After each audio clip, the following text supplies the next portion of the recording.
Hi, welcome back to my channel. This is going to be a reading for the feminine, for the collective feminine.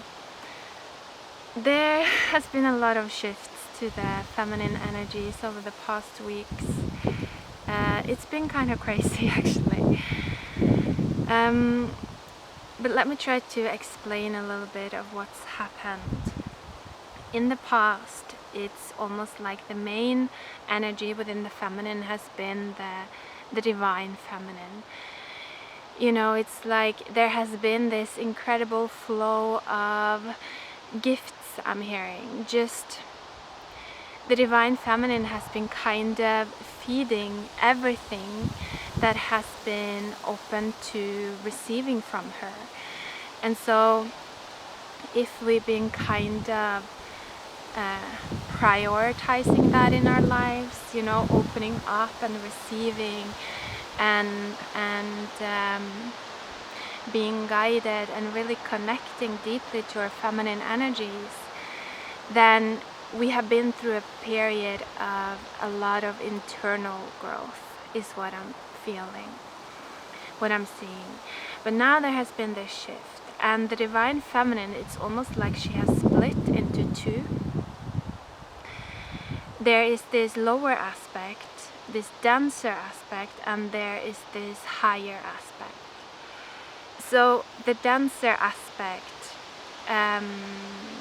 if you're familiar with Norse mythology, you might know the goddess Hel.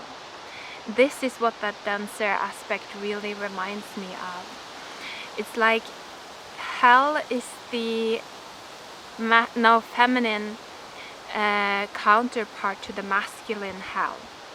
And so in the masculine Hel, there are a lot of flames. You know, we're being burned alive. In the feminine Hel, it's winter. It's just, we're not being burned alive, we're just being frozen, completely frozen. And so the feminine Hel is kind of an even lower vibration than the masculine Hel. You know, when things freezes, there is just, it completely stagnant. If things burn, they are still transforming, moving, you know, meaning that the vibration is higher. But when things are frozen, it's like a holding pattern. It's like being trapped, just completely trapped. And so that's kind of the deeper state of the feminine right now.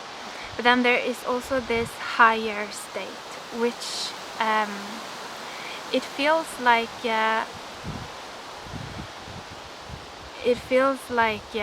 it's very, very high vibrational. It's like a star being,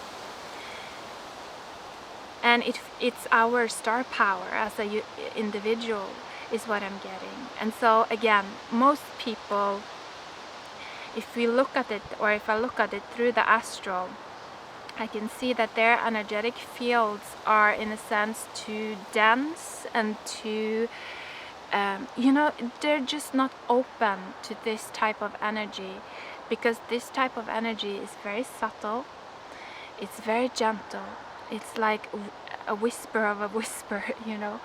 And so if we haven't attuned our mind to this, it can be hard to perceive. And that's why for many people, it's like this path of tuning into the higher aspect of the feminine at this point in time, it's not open to them. Really, the only path that's open to them is this Hel energy, this winter energy of being trapped, being held into place, being frozen. And there is a reason for that. You know, there is a reason why people go to this Hel in Norse mythology. And it is because Hel, the goddess Hel, she holds all of the parts of us that we are not aware of. The parts of us that we say to ourselves, like, these parts are not worthy of my light. You know, I'm going to abandon these parts, or I'm not going to listen to these feelings because they're going to hold me back. You know, they're gonna be too demanding to work with. I don't want to feel like this in my everyday life. I want to be out there, and I want to shine, and I want to be in the light. That is becoming more and more difficult if that light that we're striving for isn't really coming from inside. You know, if it's really how we truly feel, if it's not really how we truly feel, then it's going to be very difficult to generate this kind of light, this kind of radiance. So that's kind of the vibe right now of the feminine. It is a more grave mood, let's just say. It's kind of like it's like being brought to the grave so that we can transform. So a little bit dark, but again, it's what will help us, you know. It's what will it's almost like the feeling I'm getting is that there is no other way. And so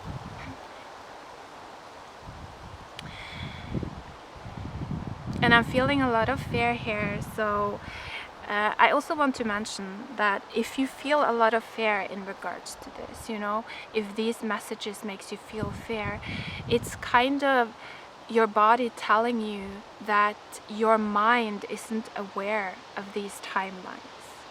You know, fear arises when our mind senses that you are encountering energies, vibration that I have no data of.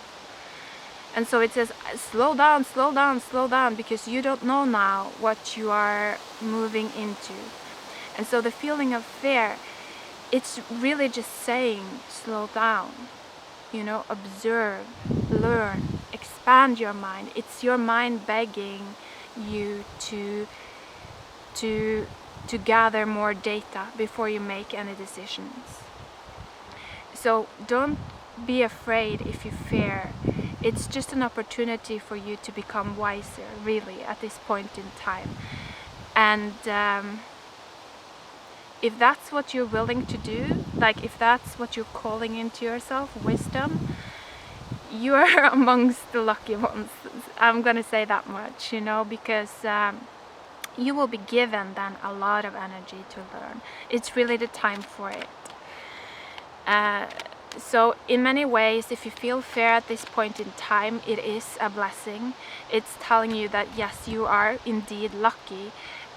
Begin to call in understanding, begin to call in wisdom, ask to be shown, ask to see more clearly, and your wishes will be granted, is what I'm getting. So let's pull some cards as well. Ooh, one card came out. I'm using today the Hermetic deck. So let's see. Oh, I love it though. Underneath the deck is the star. So this is that higher, it's the higher vibration of the feminine. Oh, okay, wow. And the card that came out was the Ten of Wands.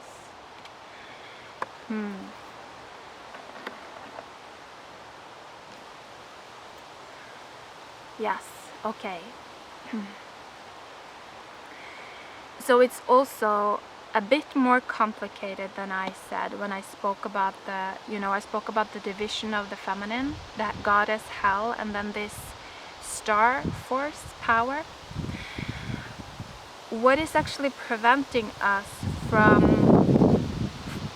many from accessing this feminine is that in order to get to either of the feminines, either the star power or even the goddess Hel, we have to go through the masculine Hel first.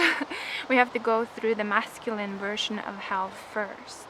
We have to go through the flames, you know, we have to burn away our ego, the old parts of us that are too kind of dense and too stuck into one reality to be able to, or to be willing to invest into this path of the feminine. we've been in a period of time where very few people have been willing to invest into the energies that have been held in the feminine. It's not what has been attractive, you know. It's like everyone has wanted to be this kind of, like, it's a dick, basically. It's the dick energy, you know, spreading our seeds, being like hard, full of blood, and just like this very kind of yeah, potent, very potent energy that has been like what we have been striving for as a collective. And so when that type of energy moves towards the feminine, you know, moves towards hell, for instance, it freezes, you know, it freezes up, it gets super scared. It's not because it senses that, oh my god, this is gonna take my speed away, it's gonna slow me all the way down, and what do I do if I can't even move? Like, my power comes from movement. That's kind of the power of this masculine energy, this dick energy. It's the ability to create friction, you know, to create growth through friction. And so when that's being slowed down, you know, that's just not something that we want when we're in that energy. And also for this kind of masculine energy to face the higher version of the feminine, it means that he has to face his heart breaking. That's what happens when we kind of encounter the star energy. It's like we have to open, our hearts has to begin to open, and so they begin to break, you know, where we experience the waves of heartache over and over and over, and this softens us, you know, it makes us soft. It makes us unable to move forward and spread our seeds and be hard and be this dick. We become soft.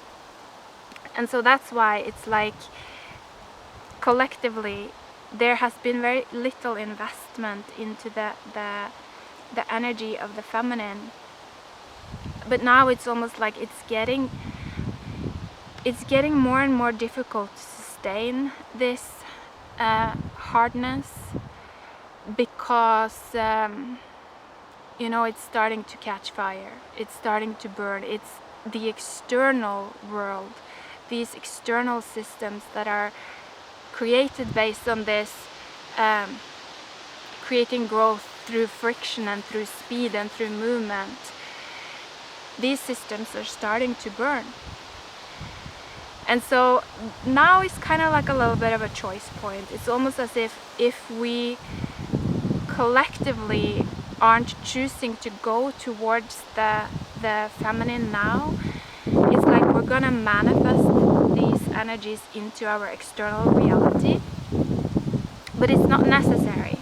You know, we don't have to do it if we're willing to learn the lessons through our subconscious. But again, to do that, we have to slow down. We have to invest into things that are not that sexy, into things that actually make us feel vulnerable and soft, and anything like the glorified image of, you know, the dick. So that's what I'm feeling. That's what I'm feeling. Interesting times. We will see what people choose. It's gonna be interesting to see. I want to pull another card.